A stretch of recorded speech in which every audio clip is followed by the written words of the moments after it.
İhracat hakkında A'dan Z'ye her şeyin konuşulduğu, samimi, heyecanlı, bir o kadar meraklı, ihracat muhabbetlerinin dibine vuracağımız EXPORT TALKS by İMİDER programına siz değerli izleyiciler and you, Selenga Export Manager Eren Çakir, welcome to EXPORT TALKS by İMİDER. Thank you very much. It's a pleasure to be here.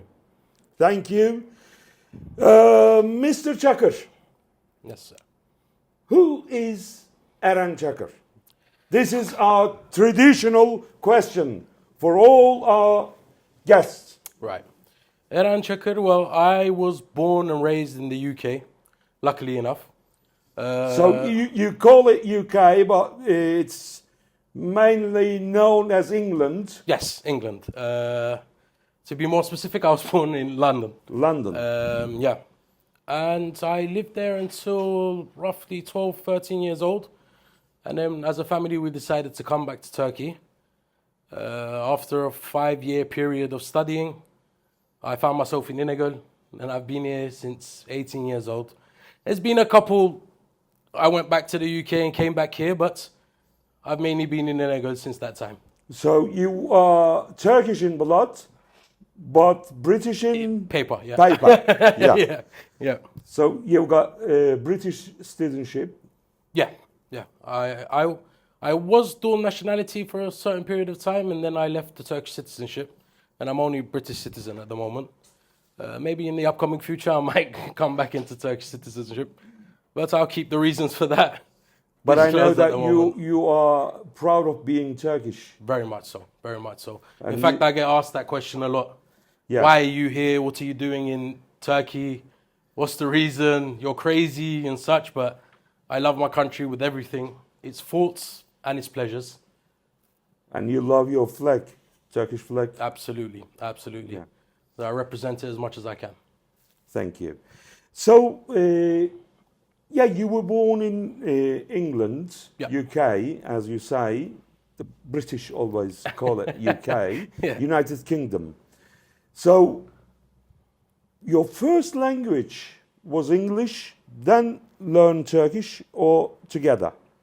I mean, Turkish was spoken at home a lot from my father and my mum, but I can say I learned English first. First. Yeah, I learned a couple words from Turkish, and then we learned to make sentences and such.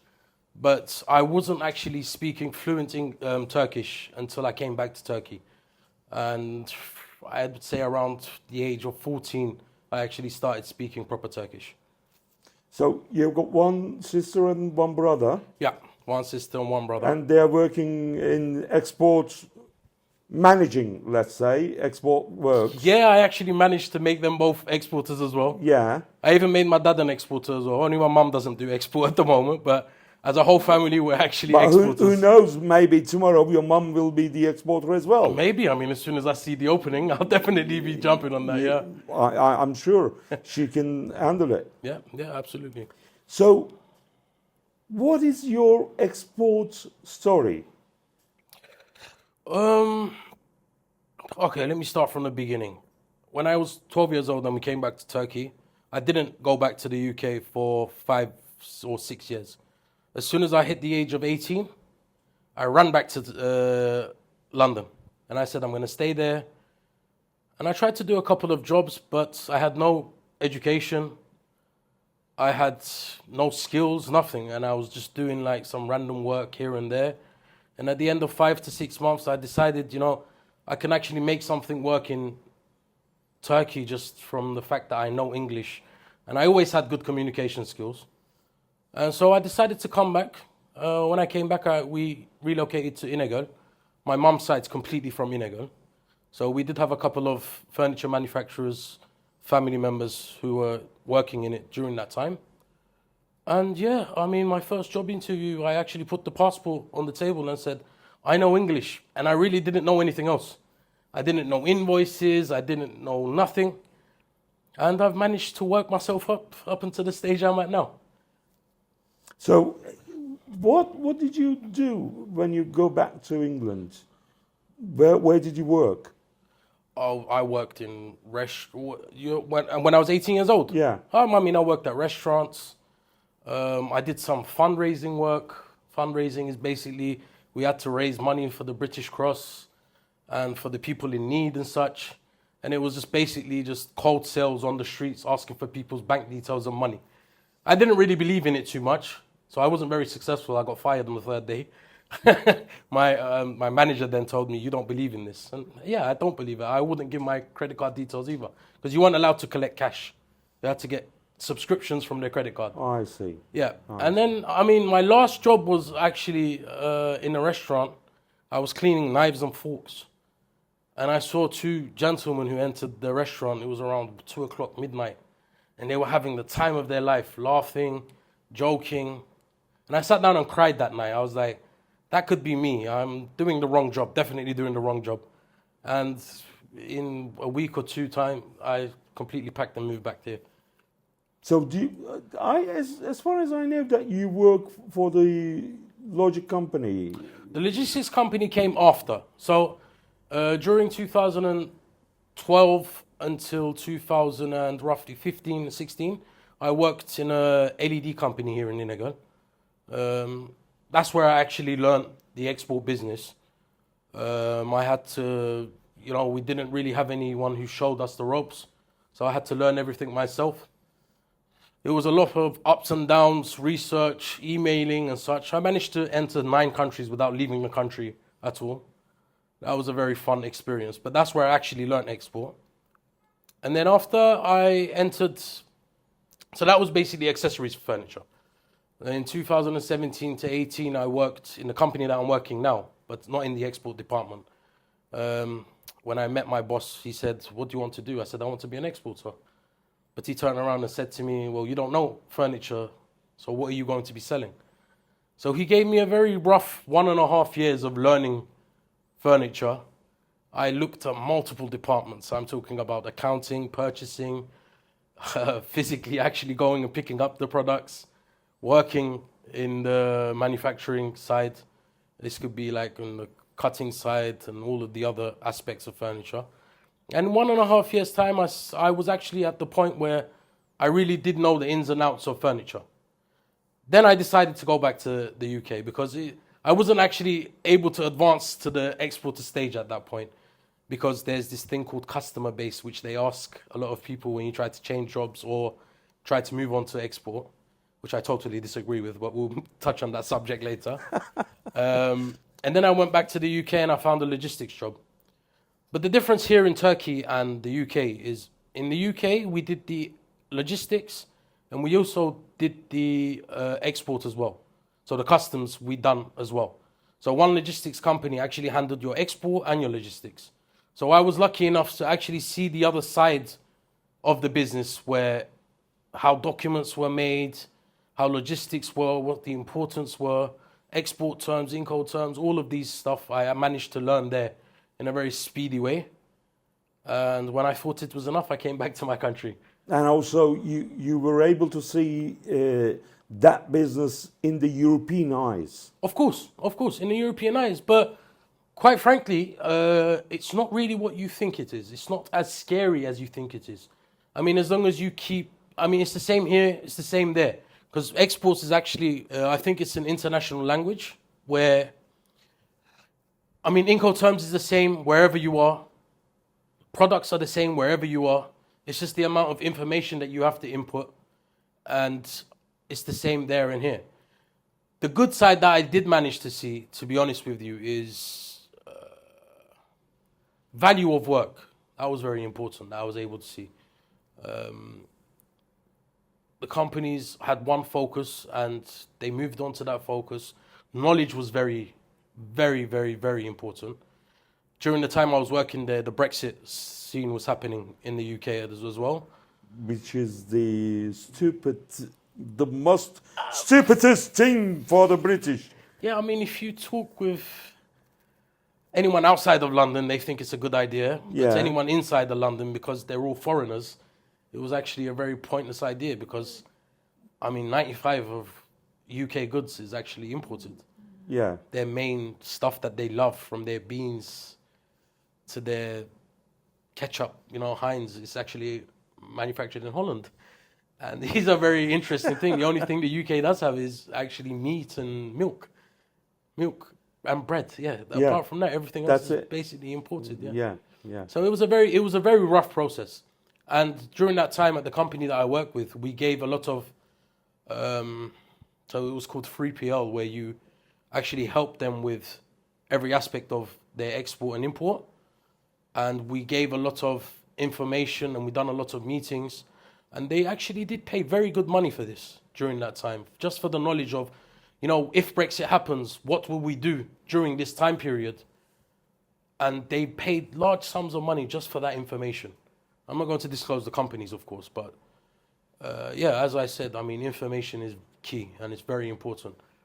Information also key of the exporting of illegal as well. Yeah, absolutely. So what do you think about, let's talk about, of course, not in that song. Yeah. Let's talk about illegal export issues. Illegal export issues. Where do we start? Yeah, where do we start? You're right. We have so much potential. It's ridiculous.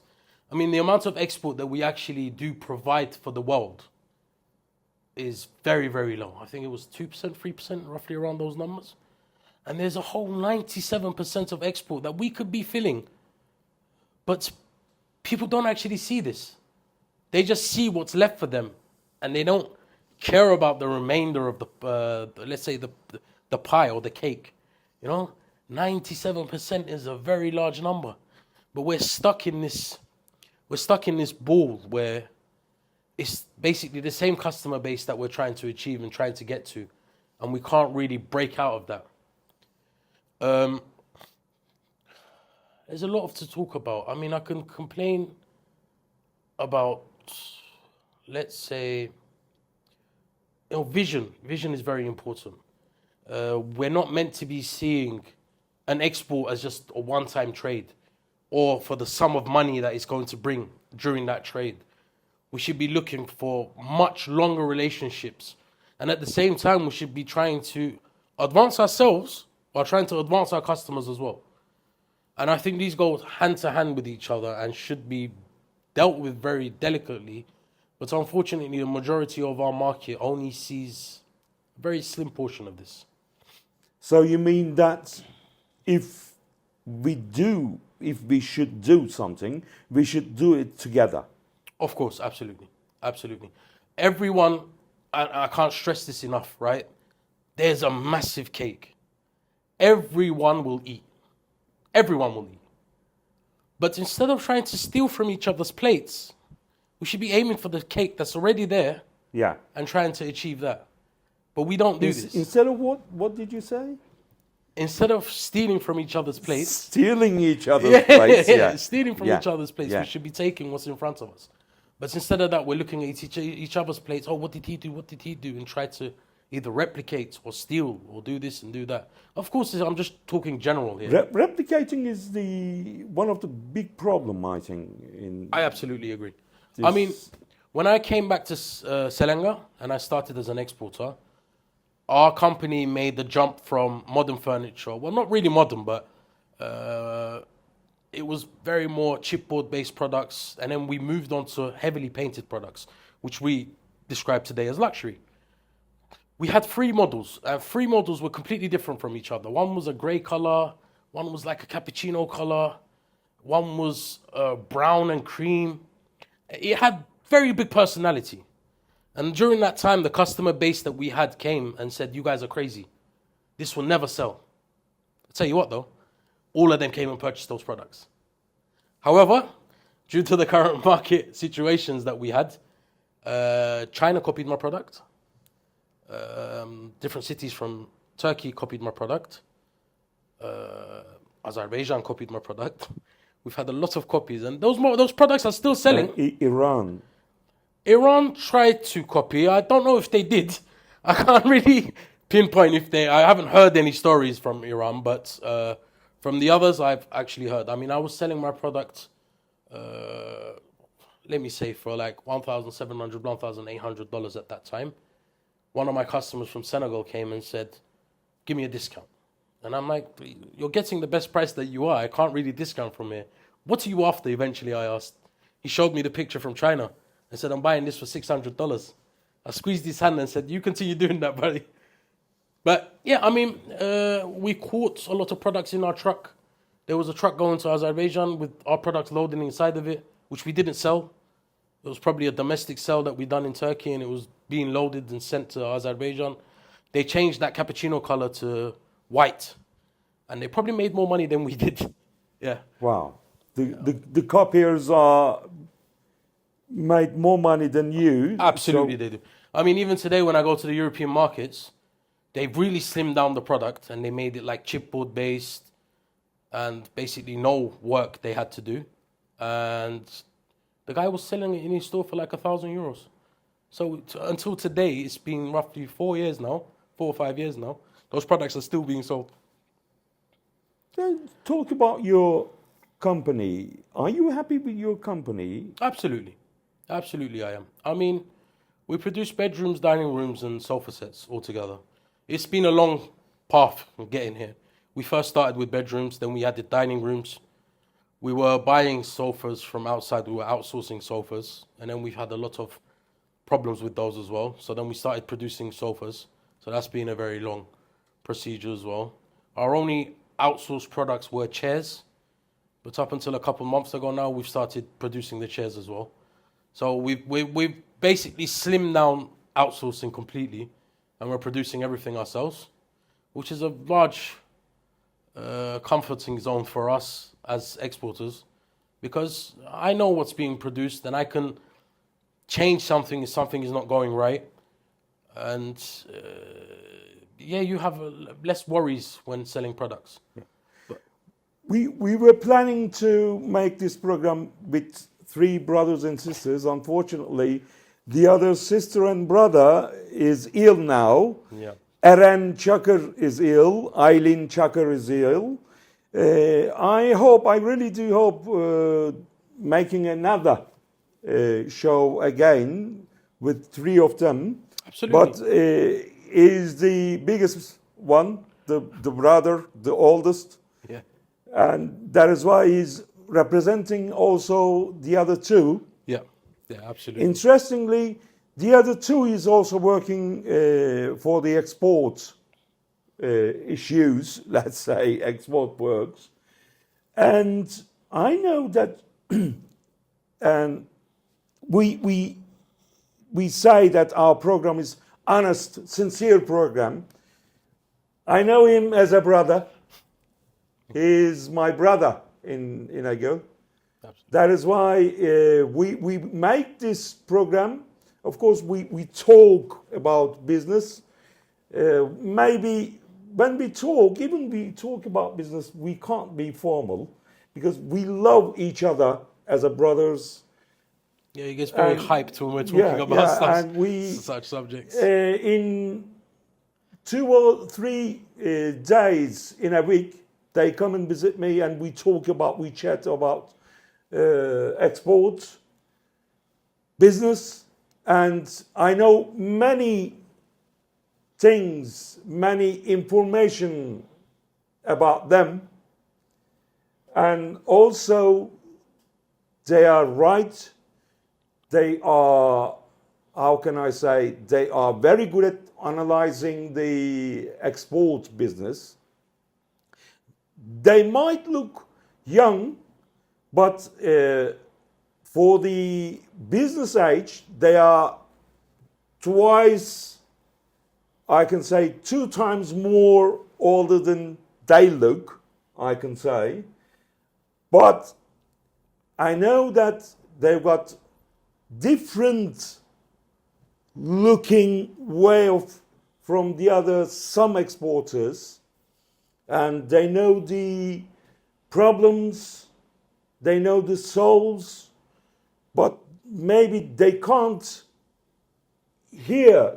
make the people hear all these problems and souls. I think so, yeah. That is why we were planning it for nearly 2 months. Roughly, yeah. But unfortunately, today is the day that we were taking a program, but unfortunately, the other two is ill. Eileen is very good at learning and speaking English. Eren is also very good at still learning. He's still learning because he's saying that I'm always learning. If the person is saying I am learning, it means that he learned a lot. That is why I would like to ask you, and I'm sure that you will answer, you will respond honestly, frankly, let's say. Yeah. What are the exporters' problems in Ego? Firstly, thank you for your kind words for all of us. Right, so the exporters' problems. If we are to take it, I think there's a lot of personal problems first of all that we have to start with.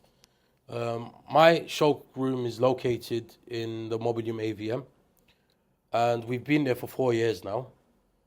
I only know one person other than myself who speaks good English, and I don't really know anyone else. I think the lack of language skills is a very, very big issue in our city. And I think that tends to lead to misunderstandings during business, dishonesty in business, maybe because of the language skills. And everyone thinks it's okay just to learn a couple phrases and words and say, okay, I'm good enough to be an exporter. Sorry to say, but you're not. Yeah. Exporters, I think exporter is a very, very, very, very, very important business, and it's an important role that you have to play for the company. It's not just selling products. It's not just bringing money in. It's not just feeding the company with orders. It's very, very much broad. An exporter has to be able to, first of all, we're the bridge between the customer and the supplier, right? So we have to play a role in keeping our customer happy whilst also keeping our company happy. And I think that actually wears us out quite a lot, especially when either the consumer or the supplier is not actually fond with the procedures of export and they misunderstand completely. I think you have to be very, dishonesty is a very big issue as well. There's a lot of exporters that I've heard which have, done bad to the customer or done bad to the supplier, and they've really mixed and matched these wrong scenarios altogether. But learning. My generation, and I'm keeping my brother and sister inside of this as well, we had to learn by physically running around and physically taking part in what you're trying to learn, right? Finding a customer or doing an export was actually a pretty big challenge when we talk about 10 to 12 years ago. And I'm sure it was worse even before then. But when I was coming up, I didn't really have anyone that I could say, how do we do this? No, I had to do good research. I had to go ask around. I had to physically do it. And I had to keep on learning. And I'm still learning. And I'm still learning. I think there's always stuff to learn during business, and even in our operational side as well. There's always stuff that you're going to be missing and that you need to fulfill. This lack of knowledge is very, very bad, I think. What are your skills? You can speak English. I've got very good computer skills. Oh. Yeah, my computer skills. Do you know Excel? Yes, absolutely. Oh, really? I'm very fond of Excel. Useless things. I've been using Excel since, I think, 1998, when I was like 6 years old or something. Yeah. My dad had this really old PC, and he used to keep track of his accounts and numbers there. So I've always had a good side on computers. And it's really, really helped me out with, even when we talk about export, performing invoices, packing this commercial invoices, email marketing. I remember sitting in an office sending 10,000 emails in a matter of like a month or two, just trying to find customers back when WhatsApp wasn't a thing, right? And apart from that, I mean, I think I have good communication skills, which is very, very important. Let alone just being able to have that, you know, that ability to be able to sell something, but it's also being able to understand The other side. the other side, yeah. And I think problem solving is a very big aspect of mine. When we have an issue, I don't really focus on why it happened, which is I think it's a very big issue in regards to the whole city as well. When something wrong happens, we're more focused on why it happened rather than trying to focus on how we can solve this problem. Because in export, you have to be fast. You know, even if you do a custom clearance wrong, you only have a short period of time before When you you can make see it the right. problem, you shouldn't think the why it happened. Exactly. No, how can I solve this problem? Exactly. First, solve the problem. Yeah, then think why it happened. Exactly, and have a very broad time period trying to resolve that so it won't occur again. But I remember times, the periods when I was working with other people where I actually came to the point where I hated life or I was scared to say something when I was wrong because of what I would receive from the other side. Whereas, yeah, we did this wrong. Okay, we need to do this right away, and we fix it right away. And then we can sit down and argue and discuss why it happened. But yeah, I mean, apart from that, I think exporters have to have a lot of skill sets. We have to learn how to drive. You know, you have to be a good driver. There's going to be long, lonely nights driving, being by yourself when touring. I think an exporter has to be well on his own. He has to have very big confidence. Confidence is very, very important. Very important. Yeah, because going to a foreign land, no matter how fond of your language you are and how fond of yourself you are, it's a very, very different experience. And yeah, but I think the main, which I'm very proud of myself, is honesty. I hate lying, and I won't lie to my customer, nor would I lie to my company owner, nor would I lie to anyone else. I really hate it. Which makes me love you. Absolutely. I mean, sometimes this is bad. I'm too open with my words sometimes to people, and it can Sometimes hurt. Yeah, it kind of, Even it is your brother. yeah, it hurts. I argue with my brother and sister a lot. Just recently, I mean, my brother asked me a question. I was like, "You should know this." Like, I screamed at him, and I was very. He was like, "Okay," and resolved it eventually. But I'm very open with my words. I think I have good analyzing skills as well, because I think an exporter has to have that risk management appropriation as well. And actually, if I can rephrase that, managing. I think an exporter has to have good managing skills, because even if you're not managing other workers, you have to be able to manage your time, manage your workload, and also manage the whole production side of everything as well. I don't believe an exporter's job is only to sell. Today, I like to be included in the production side, not physically, but at least like I have to be aware, because one idea I can give can resolve a massive issue there. Or one idea I could give to the customer can resolve a massive issue with them as well. That's why I think being able to manage stuff is very important as well.